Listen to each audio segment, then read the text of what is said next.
بسم اللہ الرحمن الرحیم الحمدللہ رب العالمین الصلاۃ والسلام علی سید الانبیاء والمرسلین وعلی آلہ وصحبہ اجمعین۔ خواتین و حضرات، السلام علیکم ورحمۃ اللہ وبرکاتہ۔ تیسرے پارہ مبارکہ کے درس کے ساتھ اور مختصر خلاصے کے ساتھ ہم آپ کی خدمت میں حاضر ہیں، لیکن میں ایک ضروری گزارش آپ تمام دیکھنے والے سننے والے اہلیان اسلام سے، خواتین و حضرات سے خلوص دل سے عرض کرنا چاہوں گا، یہ میری تجویز ہوگی کہ ہم جو خلاصہ پڑھتے ہیں، اخبارات میں بھی اب شائع ہوتے ہیں، اس کے علاوہ بھی خلاصوں کی، پاروں کے خلاصوں کی کتب ہیں، اور دروس علماء کرام کے آپ سنتے ہیں عام طور پہ ٹی وی چینلز پہ بھی اور سوشل میڈیا پہ بھی۔ اس سب کا بنیادی مقصد کسی نہ کسی طرح اپنی توجہ قرآن مجید کے ابدی آفاقی عالمگیر پیغام کی طرف مبذول کروانا ہے، اور اپنے آپ کو قرآن کے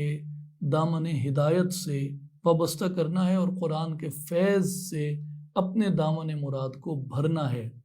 یہ درست ہے، لیکن یاد رکھیں خلاصہ ہی ہوتا ہے، جو اس کا اختصار ہے وہ ہمیشہ اختصار ہی رہتا ہے، اور اختصار اور خلاصہ ایسی بڑی کتب کا، اور بالخصوص آسمانی آخری کتاب جو اللہ کی آخری وحی ہے، سچے پیغمبر محمد مصطفیٰ احمد مجتبیٰ صلی اللہ علیہ وآلہ وسلم پر جو خاتم النبیین ہیں، ان کی آمد کے بعد کوئی نبی نہیں اور قرآن کے بعد کوئی کتاب نہیں۔ اس لیے اس کا جو خلاصہ ہے وہ بہر طور خلاصہ ہی ہے۔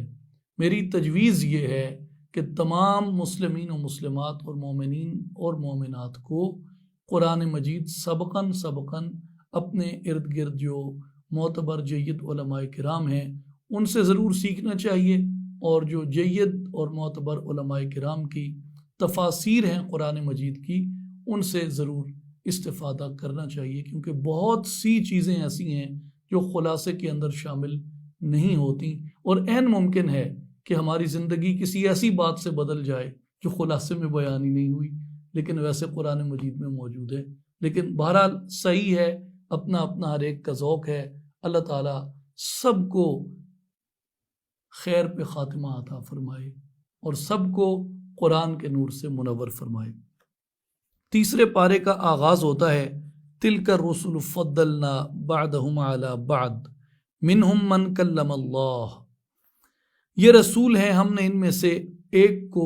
دوسرے پر افضل فرمایا، ان میں سے کسی نے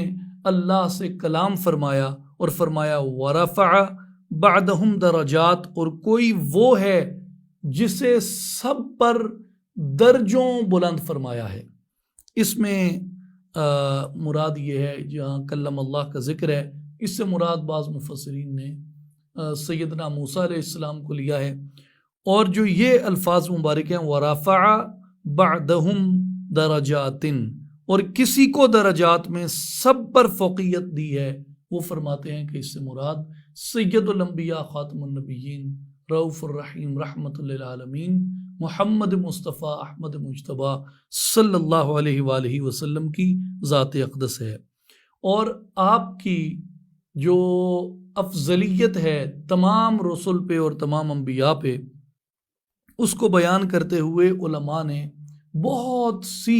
وجوہات اور بہت سی فضیلتیں بیان فرمائیں۔ مثلاً وہ فرماتے ہیں کہ آپ صلی اللہ علیہ وآلہ وسلم کو اللہ تبارک و تعالیٰ نے رحمت للعالمین بنایا، اور اس وجہ سے آپ افضل الرسل ہیں، اور تمام نبیوں اور رسولوں کے نبی ہونے کی وجہ سے آپ صلی اللہ علیہ وآلہ وسلم افضل ہیں تمام رسل میں۔ اور تیسری وجہ بیان فرمائی کہ تمام انبیاء کرام کے اوصاف اور تمام انبیاء کرام کے کمالات کو جمع کر دیا گیا ایک وجود قدسیہ میں، اور وہ وجود قدسیہ حضور خاتم النبیین صلی اللہ علیہ وسلم کا ہے، اس لیے آپ افضل الرسل ہیں۔ چوتھی وجہ یہ بیان فرمائی کہ جو رسالت میں عموم عطا ہوا، کافۃ للناس کے تحت اس کو بیان کیا جاتا ہے کہ وہ عموم جو تھا وہ حضور علیہ الصلوۃ والسلام کو عطا ہوا، اس لیے آپ افضل الرسل ہیں۔ آپ خاتم الانبیاء ہونے کی وجہ سے افضل الرسل ہیں، اور کثرت معجزات کی وجہ سے آپ افضل الرسل ہیں، اور آپ کا دین پہلے تمام ادیان کا ناسخ ہے، یعنی ان کو منسوخ کرنے والا ہے۔ جب حضور کی شریعت، حضور کا دین آیا تو پہلے والی تمام ادیان اور پہلے والی تمام شریعتیں منسوخ ہو گئیں، اس وجہ سے آپ افضل الرسل ہیں۔ اور امت کی کثرت اور امت کی افضلیت کی وجہ سے بھی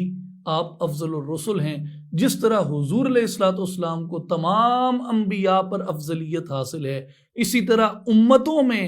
امت مصطفیٰ کو افضلیت حاصل ہے۔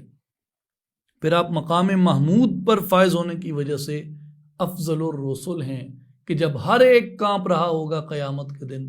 اس دن حضور علیہ الصلوۃ والسلام لواء الحمد لے کے مقام محمود پہ فائز ہوں گے۔ اللہ کی رضا جوئی کی وجہ سے آپ افضل الرسل ہیں، اور آپ کے ذکر کی رفعت کی وجہ سے رسول اللہ صلی اللہ علیہ وآلہ وسلم افضل الرسل ہیں، اور دنیا میں اعلان مغفرت ہونے کی وجہ سے بھی آپ افضل الرسل ہیں، اور باعث تخلیق کائنات، وجہ تخلیق کائنات ہونے کی وجہ سے بھی آپ افضل الرسل ہیں، اور انبیاء کا امام ہونے کے ناطے بھی، انبیاء کا قائد ہونے کے ناطے بھی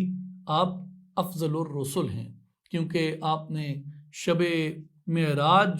مسجد اقصیٰ میں تمام انبیاء کی امامت آپ نے کروائی، اور خالق اور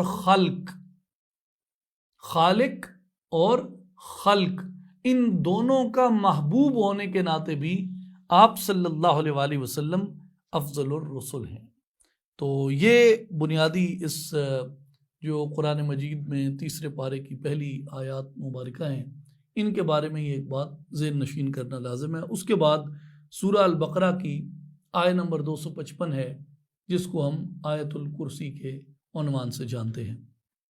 اب قرآن مجید کا ایک اسلوب ہے کہ اللہ تبارک و تعالیٰ توحید و رسالت اور آخرت سے متعلق عقائد،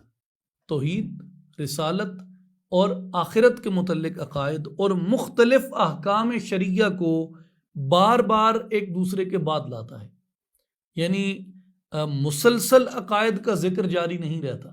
اور نہ ہی مسلسل احکام کا ذکر جاری رہتا ہے۔ عقائد کا ذکر ہو رہا ہوتا ہے، بیچ میں احکام آ جاتے ہیں، احکام کا ذکر ہو رہا ہوتا ہے، بیچ میں عقائد آ جاتے ہیں۔ اس کی ایک جو حکمت بیان فرمائی ہے مفسرین نے، وہ بیان فرماتے ہیں کہ اس کی ایک حکمت تو یہ ہے کہ قاری کا جو ذہن ہے وہ اکتاہٹ کا شکار نہ ہو، اس لیے عقائد کے مضمون کے بعد احکام، اور احکام کے مضامین کے بعد عقائد کا بیان آ جاتا ہے۔ اور عقائد میں بھی توحید، رسالت، آخرت، ایمان، ان کے مضامین کا تنوع ہے، اور اسی طرح احکام میں بھی جو مختلف انواع کے احکام ہیں ان کو ایک دوسرے کے بعد ذکر کیا، تاکہ قاری جو ہے وہ اکتاہٹ کے ساتھ ساتھ یکسانیت کا شکار بھی نہ ہو، اور ہر بار اس کو غور کرنے اور فکر کرنے کی نئی سے نئی راہیں قرآن کریم سے ملتی رہیں۔ اور یہ جو آیت ہے جس کو ہم آیت الکرسی کہتے ہیں، پہلی آیات میں جو اس آیت سے پہلی جو آیات ہیں ان میں اللہ تبارک و تعالیٰ نے یہ بتایا کہ نجات کا جو دار و مدار ہے وہ انسان کے اعمال صالحہ کے اوپر ہے، اور قیامت کے دن اس کا مال، اس کی دوستی اور کسی سفارش بغیر اذن الہی کے کام نہیں آئے گی۔ اور یہ فرمایا تھا کہ تمام رسول علیہ السلام کے مراتب اور درجات اگرچہ ان میں تفاوت ہو سکتا ہے، لیکن تمام انبیاء کا اور تمام رسولوں کا پیغام جو ہے وہ واحد ہے۔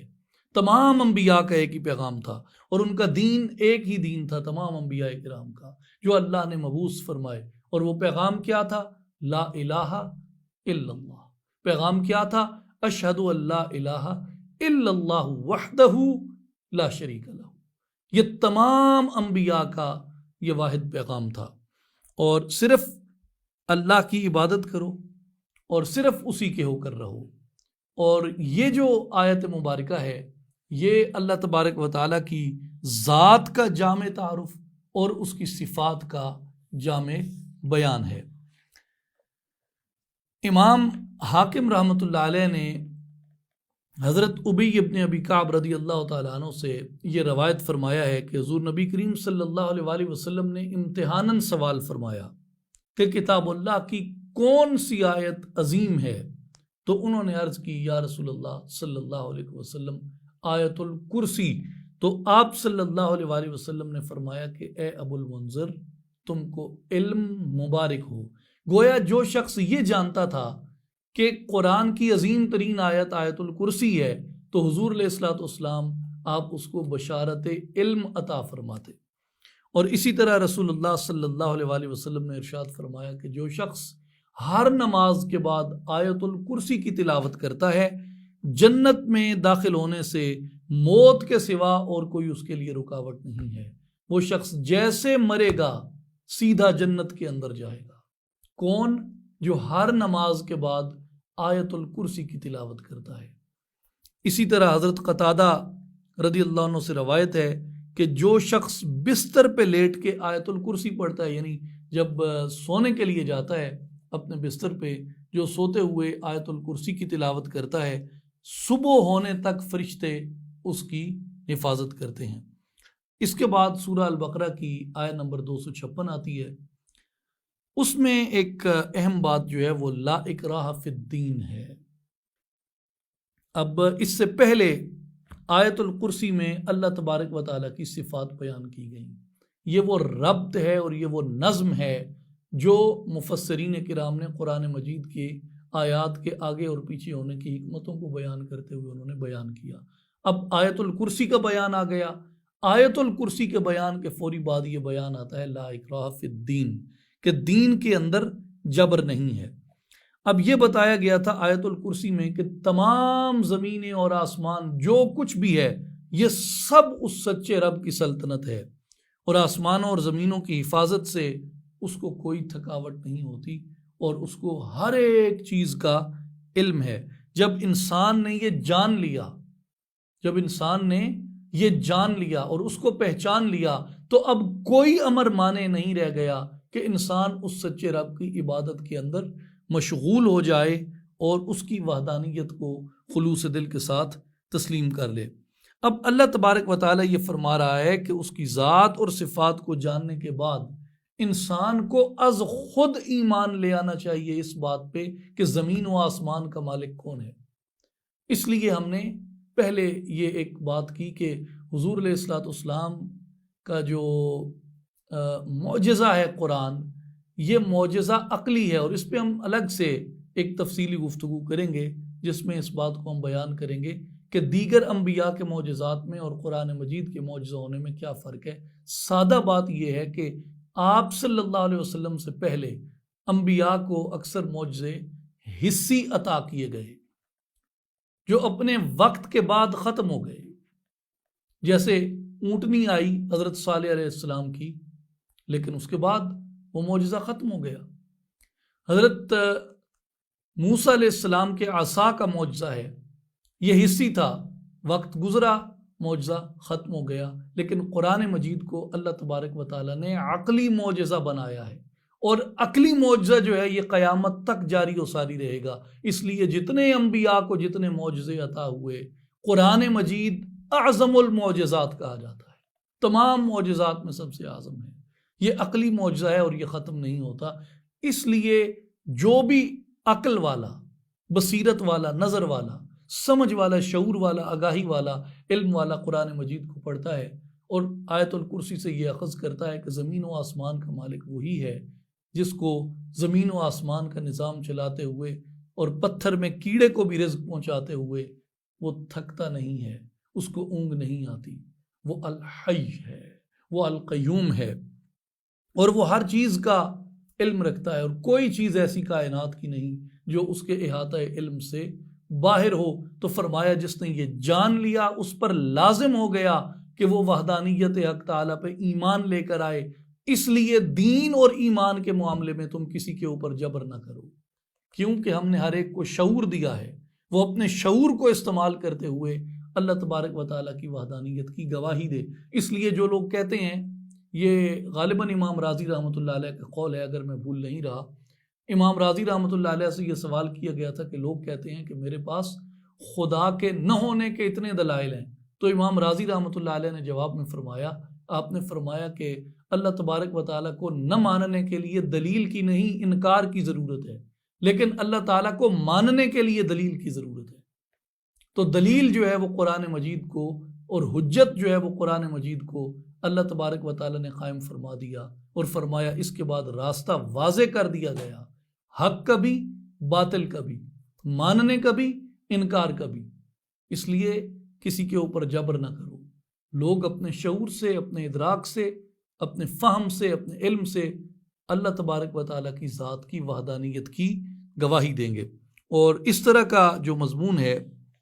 وہ قرآن مجید میں دیگر بھی کئی مقامات پہ آیا ہے۔ مثلا سورہ یونس کے اندر آپ دیکھیں آیت نمبر 99، ارشاد ہوتا ہے وَلَوْ شَاءَ رَبُّكَ لَآمَنَ مَنْ فِي الْأَرْضِ كُلُّهُمْ جَمِيعًا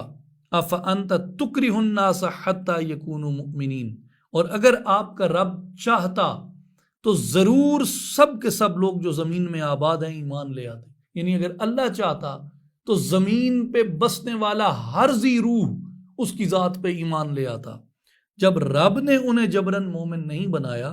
تو پھر کیا فرمایا، أَفَأَنْتَ تُكْرِهُ النَّاسَ حَتَّى يَكُونُوا مُؤْمِنِينَ، تو کیا آپ لوگوں پر جبر کریں گے یہاں تک کہ وہ مومن ہو جائیں؟ نہیں، اللہ تبارک و تعالیٰ نے سب پر راستہ واضح کر دیا، خیر اور شر بتا دیا گیا، حجت تمام کر دی گئی۔ الکہف میں فرمایا آیت نمبر 29، وَقُلِ الْحَقُّ مِنْ رَبِّكُمْ فَمَنْ شَاءَ فَلْيُؤْمِنْ وَمَنْ شَاءَ فَلْيَكْفُرْ، اور فرما دیجئے کہ یہ حق تمہارے رب کی طرف سے ہے، پس جو چاہے ایمان لے آئے اور جو چاہے وہ انکار کر دے۔ اس لیے فرمایا گیا کہ دین میں جبر نہیں ہے، ہم نے حق کو واضح کر دیا ہے،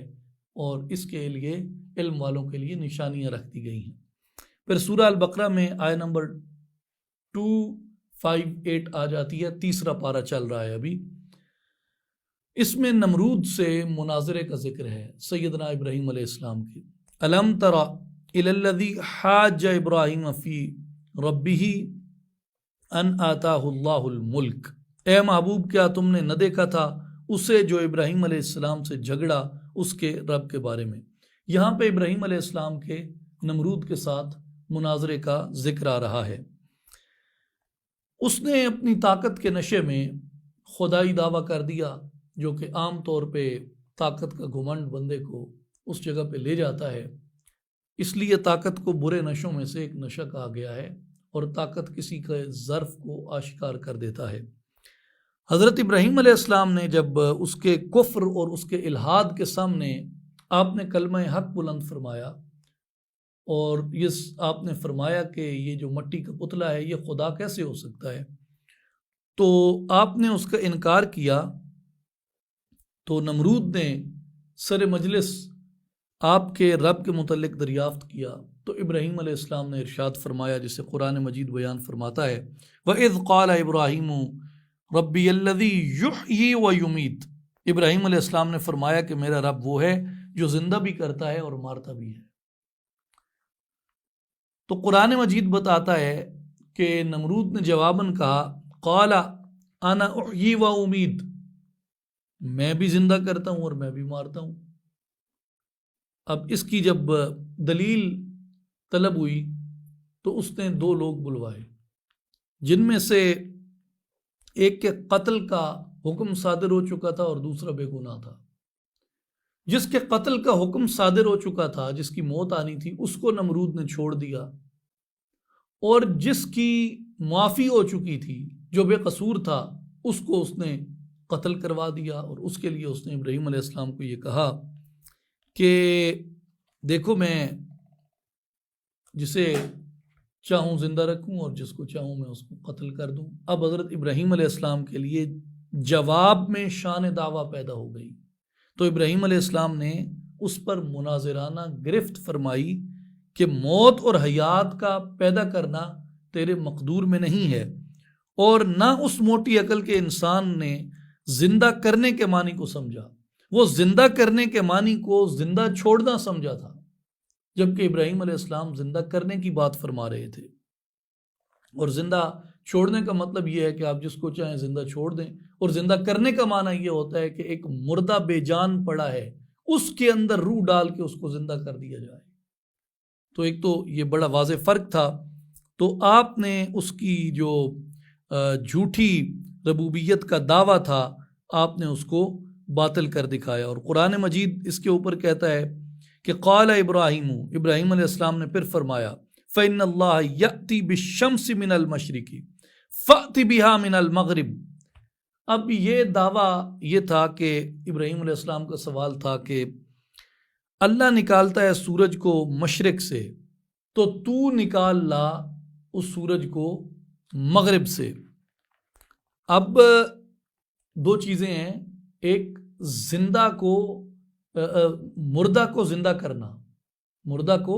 زندہ کرنا یہ ایک چیز ہے، اور دوسری چیز یہ ہے پہلے سے موجود شے کو، جسم کو بدلنا یا اس کی جسم کی حرکت کو بدلنا۔ اب ابراہیم علیہ السلام نے دوسری دلیل یہ قائم کی، یہ تو ثابت ہو گیا کہ وہ زندہ چھوڑ سکتا ہے، زندہ کر نہیں سکتا۔ دوسری دلیل آپ نے یہ قائم فرمائی کہ کیا یہ پہلے سے موجود جو وجود ہے، متحرک ہے، کیا اس کی حرکت کو یہ بدل سکتا ہے؟ تو جب ابراہیم علیہ السلام نے یہ فرمایا کہ میرا اللہ تو مشرق سے سورج کو نکالتا ہے، اگر تو خدا ہے تو تو مغرب سے نکال۔ قرآن فرماتا ہے فَبُهِتَ الَّذِي كَفَرَ، پس اس کافر کے ہوش اڑ گئے۔ یہاں پھر اس بات کے اوپر ہم ری ایمفسائز کرتے ہیں کہ قرآن مجید نے بار بار ہمیں اس چیز کی دعوت دی ہے کہ انبیاء نے صرف معجزات کے ذریعے نہیں بلکہ عقلی دلائل قائم کر کے انہوں نے ملحدین کی زبانیں بند کی اور لوگوں کو اللہ تبارک و تعالیٰ کی وحدانیت کی جانب راغب فرمایا۔ پھر اس کے بعد حضرت عزیر علیہ السلام کا واقعہ آتا ہے، اس پہ میں تھوڑی گفتگو عرض کرنا چاہوں گا۔ اس میں فرمان ہوتا ہے وَكَالَّذِي مَرَّ عَلَىٰ قَرْيَةٍ وَهِيَ خَاوِيَةٌ عَلَىٰ عُرُوشِهَا، یا اس طرح اس شخص کو نہیں دیکھا جو ایک بستی پر سے گزرا جو اپنی چھتوں پر گری پڑی تھی۔ جو شخص اس تباہ شدہ بستی کے پاس سے گزرا تھا وہ کون تھا؟ اس کے متعلق مفسرین کرام کے کئی اقوال ہیں، اور چونکہ فقہا،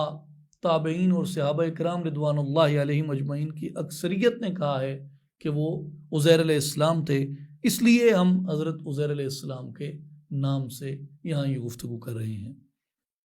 اللہ تبارک و تعالیٰ نے اپنی قدرت کاملہ کا مشاہدہ کروانے کے لیے انہیں موت کی نیند سلا دیا، اور اس حالت میں پورے 100 برس گزر گئے، اور اس کے بعد انہیں زندہ کیا گیا اور ان سے پوچھا گیا کہ کم لبثت؟ قال لبثت یوما او بعد یوم، پوچھا گیا کہ آپ کتنی مدت اس حالت میں رہے، تو انہوں نے جواب دیا کہ 1 دن یا اس کا کچھ حصہ۔ قال بل لبثت 100 عام، تو اللہ تعالیٰ نے فرمایا کہ بلکہ تم 100 برس یہاں پہ ٹھہرے ہو۔ فانظر الی طعامک وشرابک لم یتسنہ، پس تو اپنے کھانے اور پینے کی چیزوں کو دیکھ، وہ متغیر نہیں ہوئیں، یعنی باسی تک نہیں ہوئیں۔ وانظر الی حمارک، اپنے گدھے کی جانب بھی نظر کیجئے، اور گدھے کی ہڈیاں بھی سوکھ اور سڑ گئی تھیں۔ تو فرمایا کہ تم ہماری قدرت کے دلائل پر غور کرنے کے لیے دیکھو کہ 100 سال میں تمہارا طعام اور مشروب سڑا نہیں، حالانکہ عادت جاریہ یہ ہے کہ اتنے عرصے میں جو طعام اور مشروب ہے وہ نہ صرف بدبودار ہو جاتا ہے بلکہ وہ سوکھ کر اپنی حیت بھی تبدیل کر لیتا ہے۔ اور گدھا مر چکا تھا، اس کا جو گوشت پوست تھا وہ ہڈیاں تک اس کی بکھر گئیں، بوسیدہ ہو گئیں، گل سڑ گئیں۔ تو اس لیے حضرت عزیر علیہ السلام ابھی دیکھ رہے تھے تو فرشتے کو حکم ہوا کہ گدھے کی ہڈیوں کو جمع کر کے اس میں پھونک ماری جائے، اور جب فرشتے نے پھونک ماری تو وہ گدھا جو تھا دوبارہ زندہ ہو کے رینگنے لگا۔ تو حضرت عزیر علیہ السلام نے مشاہدہ کر لیا کہ جو 100 سال بعد مردہ کو زندہ کر سکتا ہے وہ لاکھوں برس کروڑ ہا برس کے بعد بھی اگر وہ چاہے تو زمین میں جس چیز کو چاہے اس کو وہ زندہ کرنے کے اوپر قدرت رکھتا ہے۔ اور گدھے میں انہوں نے جو تھا وہ حیات بعد الموت کا مشاہدہ کر لیا، اور خود اپنی ذات پر بھی انہوں نے حیات بعد الموت کا تجربہ کر لیا، اس لیے انہیں موت کے بعد دوبارہ اٹھنے کا پہلے علم الیقین تھا، پھر عین الیقین اور حق الیقین بھی ان کو نصیب ہو گیا۔ اور اس واقعے میں اگر ہم غور کریں تو جو چیز بار بار ذہن کو اپیل کرتی ہے وہ یہ کہ طعام اور مشروب جو تھے وہ باقی رہے، لیکن جو گدھا تھا وہ فنا ہو گیا۔ مدت دونوں پہ ایک جیسی گزری، گدھے پر بھی 100 سال گزرے لیکن اس کی ہڈیاں گل سڑ گئیں، اور طعام پر بھی 100 سال گزرے لیکن طعام جو ہے وہ متغیر نہیں ہوا، طعام جو ہے وہ باسی نہیں ہوا۔ تو یہاں پہ بعض صوفیاء کرام نے بڑی خوبصورت اور لطیف بات انہوں نے فرمائی۔ وہ یہ فرماتے ہیں کہ یہ بنیادی طور پہ فنا اور بقا کا فلسفہ اس میں سکھایا گیا ہے۔ کیوں؟ گدھا گل سڑ گیا، فنا ہو گیا، لیکن جو کھانا تھا، مشروب تھا، طعام تھا، وہ اپنی جگہ پہ باقی رہا۔ تو اس کی دلیل وہ یہ دیتے ہیں، اس کی حکمت وہ یہ بیان کرتے ہیں کہ دونوں خدمت کے لیے تھے، یہ دونوں خدمت کے لیے تھے، گدھا بھی اور طعام بھی۔ لیکن فرق یہ تھا کہ جو گدھا تھا، جو سواری تھی، اس میں اپنا ارادہ تھا، اور اپنے ارادے سے اس نے فنا اختیار نہ کی تھی، اس لیے اس کو فنا کر دیا گیا۔ اور جو طعام اور مشروب تھا اس کے اپنے ارادے کو پہلے ہی فنا تھی، اور طعام اور مشروب میں جو ارادہ باقی نہ تھا اس لیے ان کو بقا عطا فرما دی۔ تو اس سے سمجھ یہ بات آئی کہ جو لوگ حضور حق تعالی میں اپنے ارادے اور اختیار کو ترک کر کے اس کے ارادے اور اختیار کو اختیار کر لیتے ہیں، اللہ تبارک و تعالی ان کو بقا عطا فرماتا ہے۔ اور جو اپنی خواہش اور اپنے ارادے کو باقی رکھتے ہیں، جیسا کہ سواری باقی رکھتی ہے طعام کے مقابلے میں، تو ان کے لیے فنا ہے۔ تو جو لوگ بقا کے راستے پہ چلتے ہیں، جسے صوفیہ فنا فی اللہ اور بقا باللہ کہتے ہیں، اس کے لیے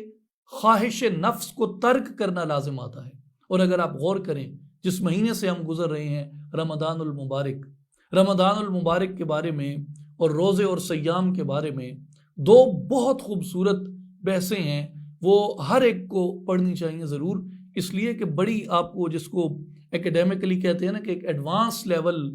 وہ میتھڈالوجی ہے جو ایکسپلین کی گئی ہے۔ ایک احیاء العلوم الدین میں اور کیمیائے سعادت، ان دو کتابوں میں امام غزالی رحمۃ اللہ علیہ نے اس کو ایکسپلین کیا، اور سر الاسرار میں سیدنا شیخ عبد القادر جیلانی رحمۃ اللہ علیہ نے اس کو ایکسپلین کیا۔ اور وہ فرماتے ہیں کہ روزے کا سارا جو فلسفہ ہے وہ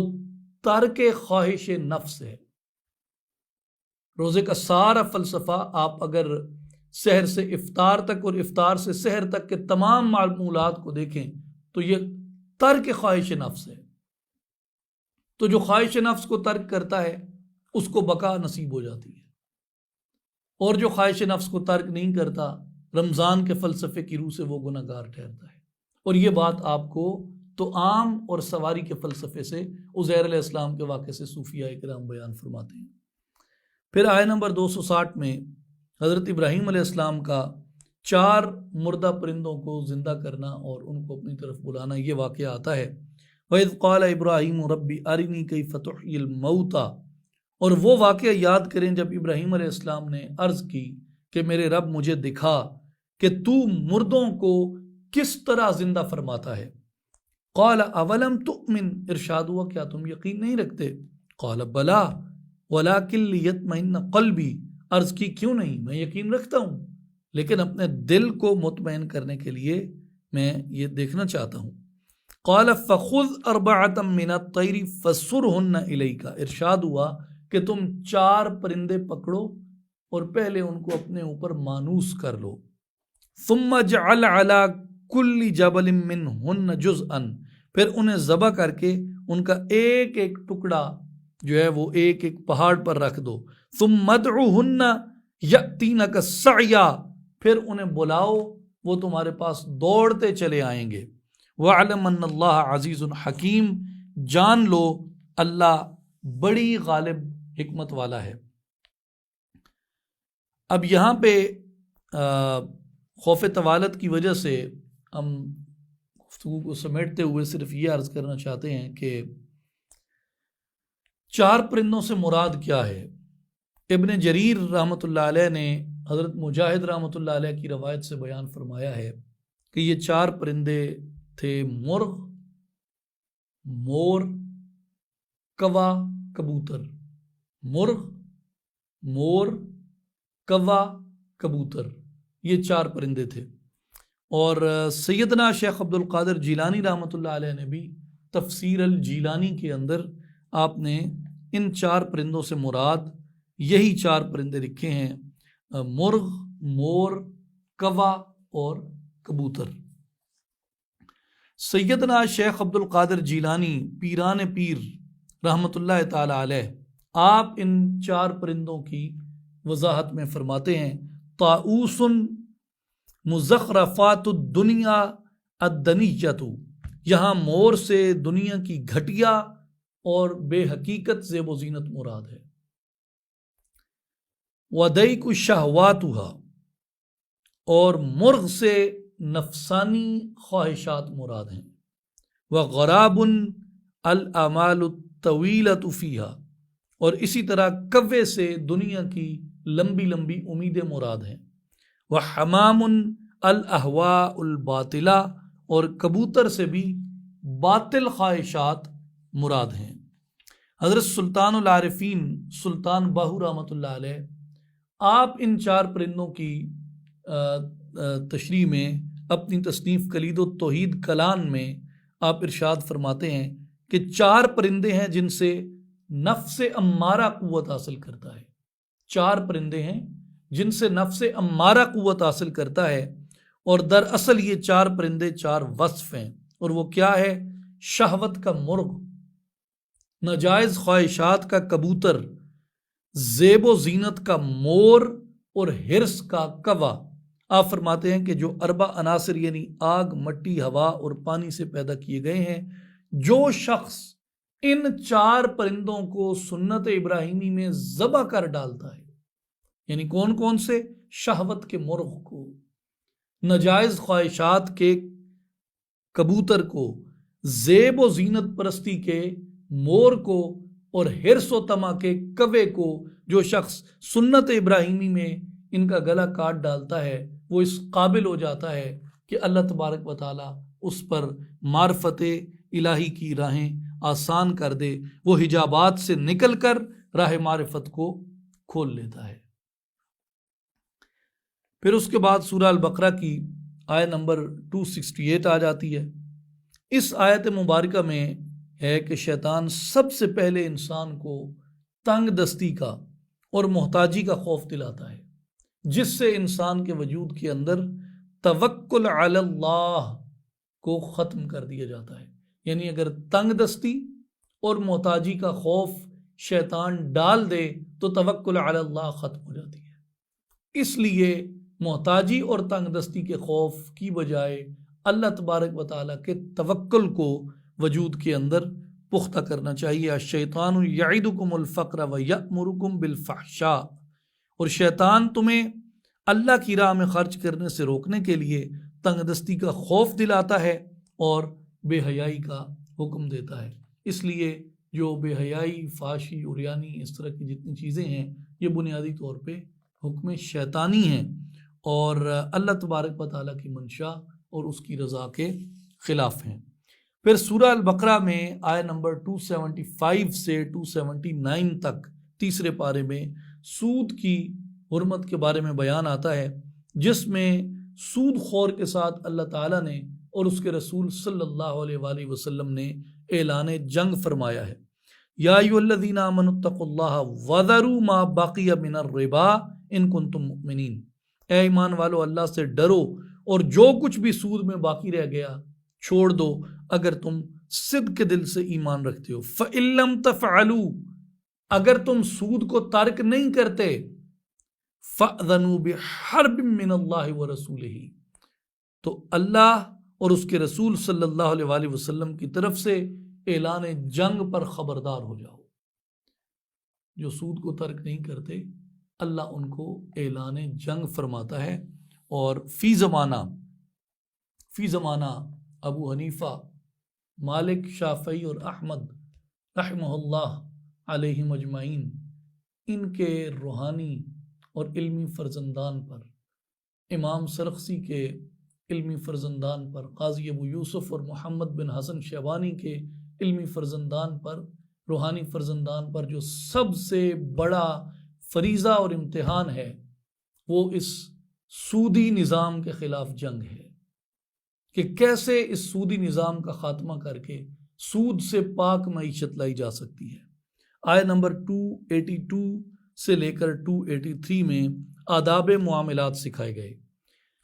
جب آپ مقررہ مدت کے لیے آپس میں قرض کا معاملہ کریں تو اس کو لکھ لیا کریں تاکہ آئندہ کسی قسم کی نزاع کی کوئی صورت پیدا نہ ہو جس کی وجہ سے معاشرے میں بگاڑ کا سبب پیدا ہو اور لوگوں کی آپس میں ہمدردیاں ختم ہوں۔ اس سے آپ کو یہ سمجھ آتی ہے کہ قرآن مجید ہر اس عمل اور اس فعل سے منع کرتا ہے جس سے معاشرے کے اندر معاشرتی بگاڑ پیدا ہو اور لوگوں کے ایک دوسرے کے اوپر اعتماد کو ٹھیس پہنچے۔ اس لیے قرآن مجید ایک محتاط معاشرتی رویے کی طرف ہماری رہنمائی فرماتا ہے۔ سورہ البقرہ کی جو آخری آیات ہیں 285 سے 286 تک، ان آخری آیات میں بڑی فضیلت ہے۔ حضرت عبداللہ ابن عباس رضی اللہ عنہما کی روایت ہے کہ ایک فرشتے نے رسول اللہ صلی اللہ علیہ وآلہ وسلم کی بارگاہ اقدس میں حاضر ہو کر یہ عرض کی کہ اللہ تعالیٰ نے آپ کو 2 نور عطا فرمائے ہیں جو آپ سے پہلے کسی نبی کو وہ 2 نور عطا نہیں ہوئے، اور وہ کون کون سے ہیں؟ کہا ایک سورہ الفاتحہ ہے اور دوسرا نور سورہ البقرہ کی آخری آیات ہیں۔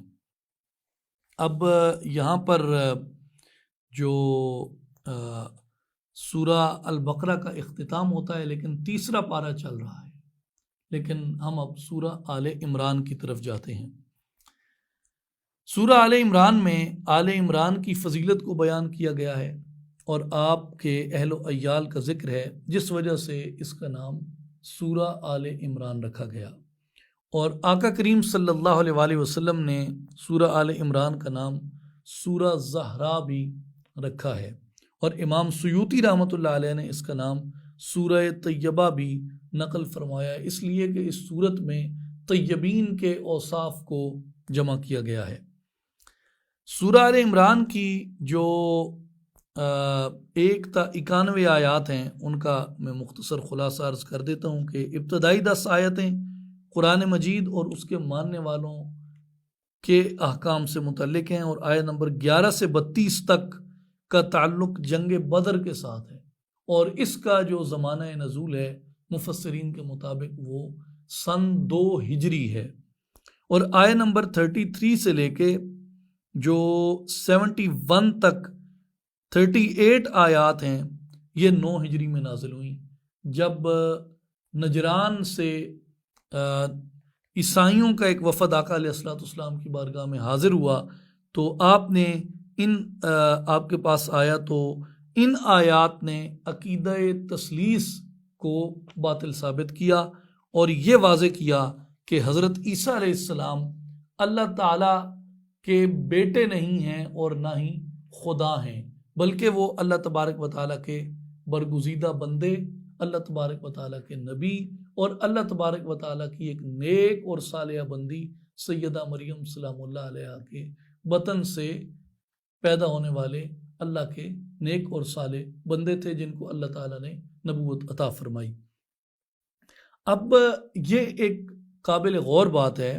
نوٹ کرنے کی چیز ہے کہ ایک طرف عقیدہ تثلیث کی نفی کی گئی، یعنی وہ عقیدہ جو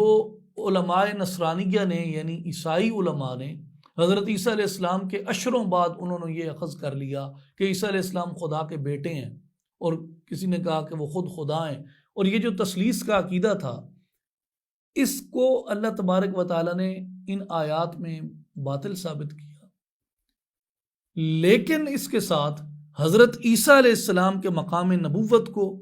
آپ کی وجاہت کو اور آپ کی تکریم کو بڑے بلند الفاظ کے ساتھ قرآن نے بیان کیا۔ ایک طرف آپ سے جو وابستہ نام نہاد لوگ تھے جو خود کو عیسیٰ علیہ السلام کا پیروکار کہتے تھے، ان کے عقیدے کو باطل ثابت کیا، اور دوسری طرف عظمت عیسیٰ علیہ السلام کا چرچا کیا۔ تو اس سے کیا سبق حاصل ہوتا ہے؟ اس سے سبق حاصل یہ ہوتا ہے کہ اللہ تبارک و تعالیٰ نے اپنی توحید بیان کر کے، اپنی توحید بیان فرما کر بھی اپنے پیارے نبی حضرت عیسیٰ علیہ السلام کی شان کو کمی کے ساتھ بیان نہیں فرمایا، بلکہ ان کی شان کو اسی طرح بیان کیا جیسے اللہ نے ان کو شان عطا فرمائی ہے۔ اس سے ہمیں یہ پتہ چلتا ہے کہ عقیدہ توحید کو بیان کرنے کے لیے انبیاء کرام کی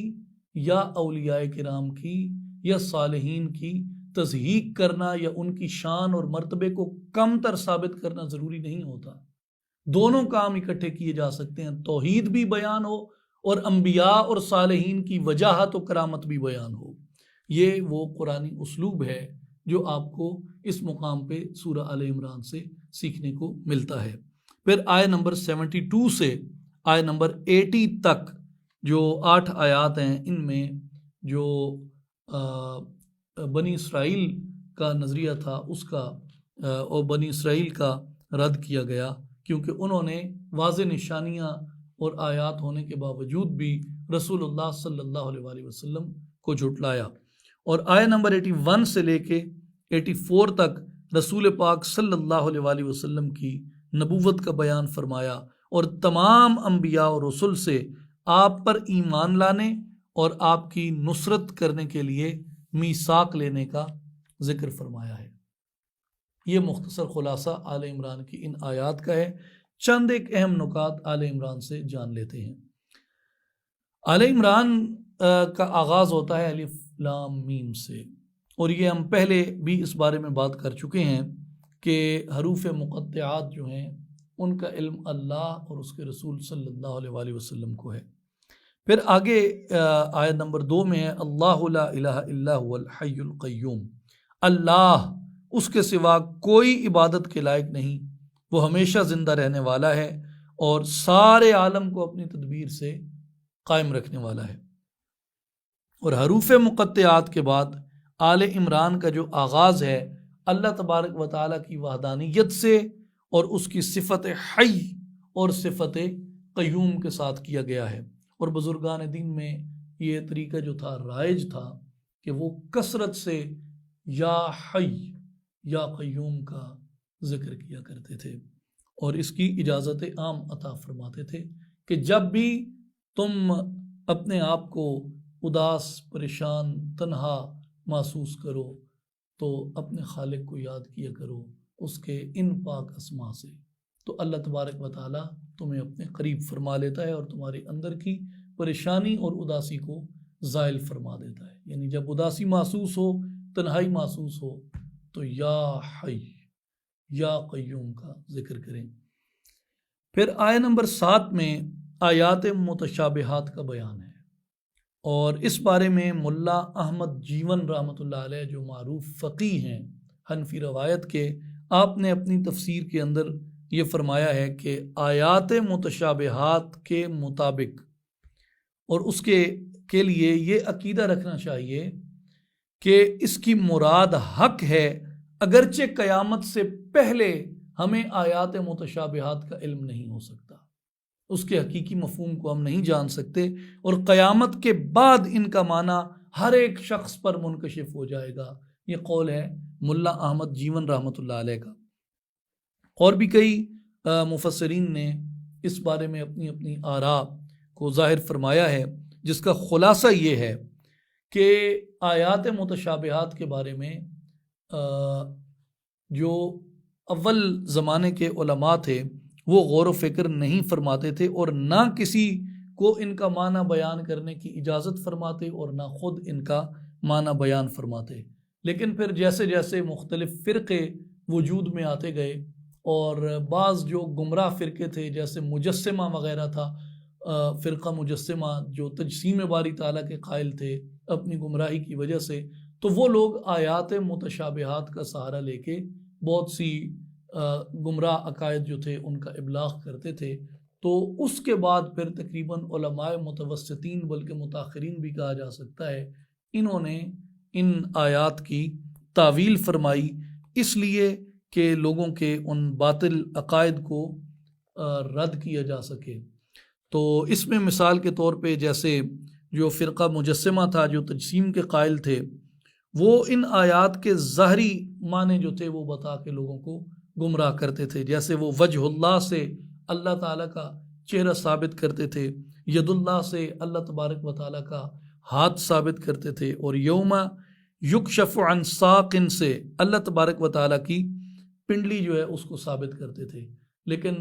جو علماء حق کا اس بارے میں عقیدہ تھا وہ یہ تھا کہ مومن کی مسلمان کی شان نہیں کہ وہ اللہ تبارک و تعالیٰ کے بارے میں اس طرح کا گمان کرے۔ ان الفاظ کو برحق ماننا لازم ہے، لیکن اس کے وجود کو اپنے وجود کی مثل سمجھنا یا اپنے وجود سے اس کی وجود کی طرف گمان کرنا یہ بندے کو گمراہی کی طرف لے کے جاتا ہے، وہ ہے جو اپنی شان کے مطابق ہے۔ اس لیے مومن کے لیے محکمات میں غور کرنا وہ زیادہ باعث ہدایت ہے۔ پھر اس کے بعد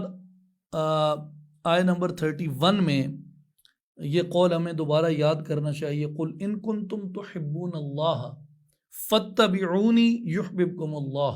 وَيَغْفِرْ لَكُمْ ذُنُوبَكُمْ وَاللَّهُ غَفُورٌ رَحِيمٌ۔ اے حبیب مکرم صلی اللہ علیہ وسلم،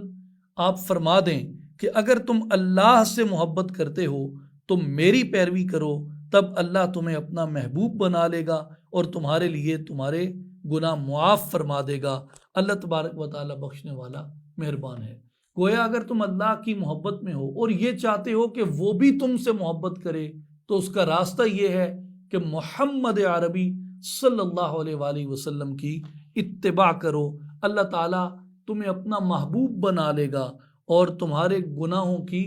مغفرت فرما دے گا۔ پھر اس کے بعد آل عمران میں آیت 81 میں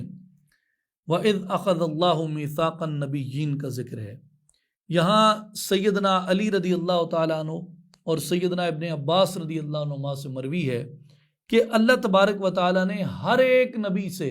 یہ پختہ عہد لیا کہ اس کی موجودگی میں اگر سرور دو عالم صلی اللہ علیہ وآلہ وسلم تشریف لائے تو اس نبی پر لازم ہوگا کہ وہ اپنی امت سمیت حضور نبی اکرم صلی اللہ علیہ وآلہ وسلم پر ایمان لا کر آپ کی امت میں شمولیت کا شرف حاصل کریں گے، اور ہر نبی اور اسی طرح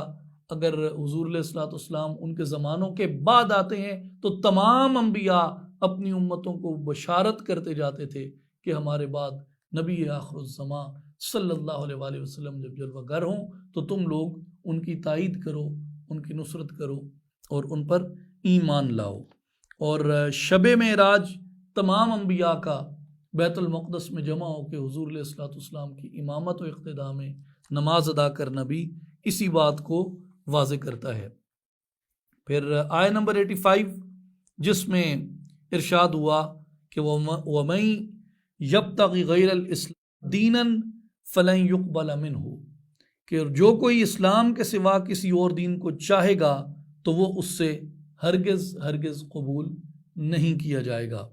تو دین اسلام جو تمام انبیاء کا دین ہے، جس کو لے کے محمد مصطفیٰ صلی اللہ علیہ وآلہ وسلم تشریف لائے ہیں، اب اگر کوئی شخص اس دین کو قبول نہیں کرتا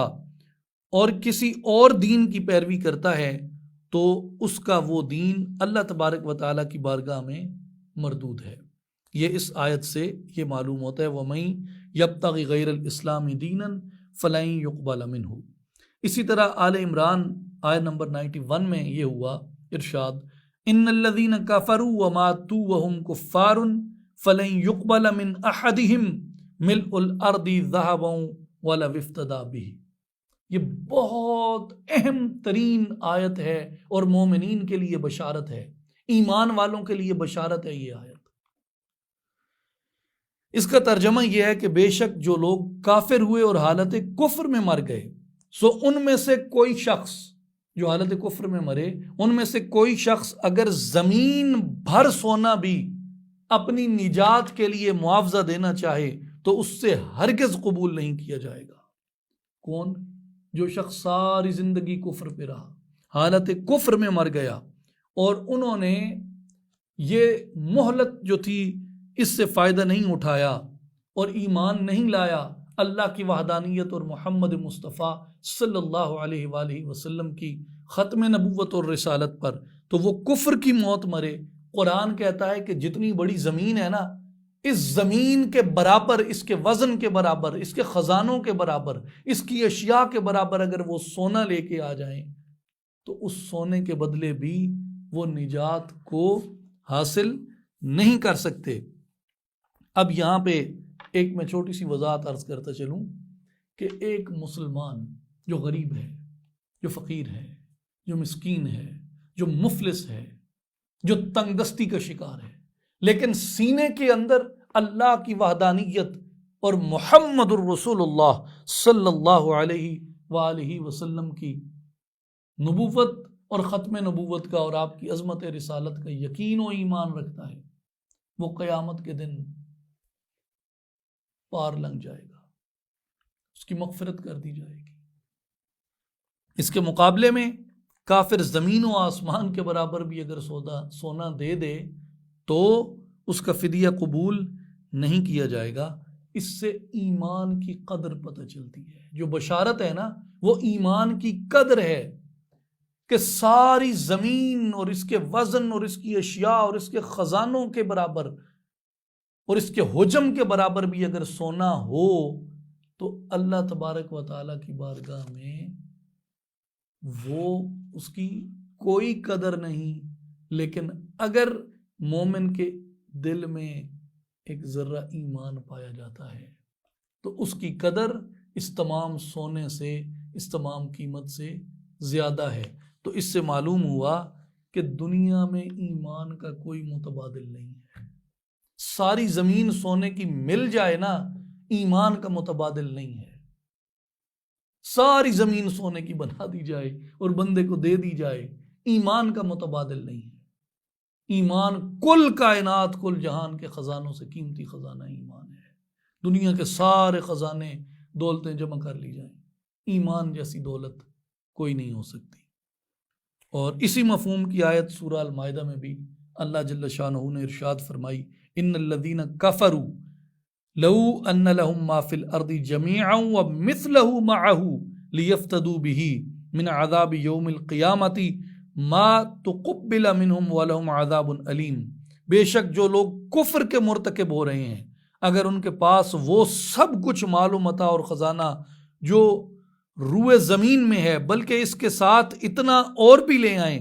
تاکہ وہ روز قیامت عذاب سے نجات کے لیے اسے فدیہ یعنی اپنی جان کے بدلے میں دے دیں، تو وہ سب کچھ بھی ان سے قبول نہیں کیا جائے گا اور ان کے لیے دردناک عذاب ہے۔ یہاں فرمایا کہ یہ جتنا سونا، مال و متاع جو کچھ ہے، اتنا اور بھی لے آؤ تو بھی یہ تمہارے ایمان کا متبادل نہیں ہو سکتا۔ اس دولت سے بخشش نہیں ہو سکتی۔ بخشش ایمان کے اوپر ہوتی ہے۔ یہ سب سے بڑی بشارت ہے۔ اللہ ہمیں ایمان نصیب کرے۔ اللہ تبارک و تعالی ہمیں عمل کی توفیق عطا فرمائے۔ مسلمان کے ایمان کی قدر و قیمت کے اوپر تیسرے پارہ کا درس مکمل ہوتا ہے، لیکن آئیں شارٹ سمری کی طرف۔ آیات کی کل تعداد 125 تیسرے پارہ میں، جس میں سے سورہ البقرہ کی آیہ نمبر 253 سے لے کے 286 تک اور سورہ آل عمران کی آیات 1 سے 91 تک دو صورتیں اس میں آئی ہیں، ایک سورہ البقرہ اور دوسری سورہ آل عمران۔ 6 معجزات کا ذکر ہوا ہے اس میں، ایک سیدنا موسیٰ علیہ السلام کا اور 5 سیدنا عیسیٰ علیہ السلام کے۔ انبیاء کرام کا بکثرت ذکر ہوا اس پارے میں،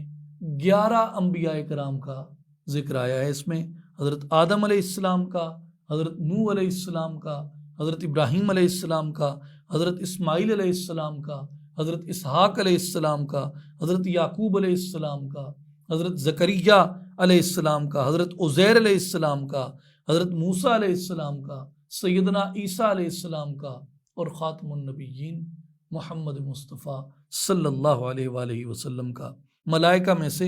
حضرت جبریل علیہ السلام کا ذکر آیا ہے۔ آسمانی کتابوں میں تورات، انجیل اور قرآن مجید کا ذکر آیا ہے۔ 2 دھاتیں بیان ہوئی ہیں، ایک سونا اور ایک چاندی، اور اہم بات یہ کہ اللہ تبارک و تعالیٰ نے اس بارے میں سود خور کے ساتھ اعلان جنگ فرمایا ہے۔ وآخر دعوانا ان الحمد للہ رب العالمین۔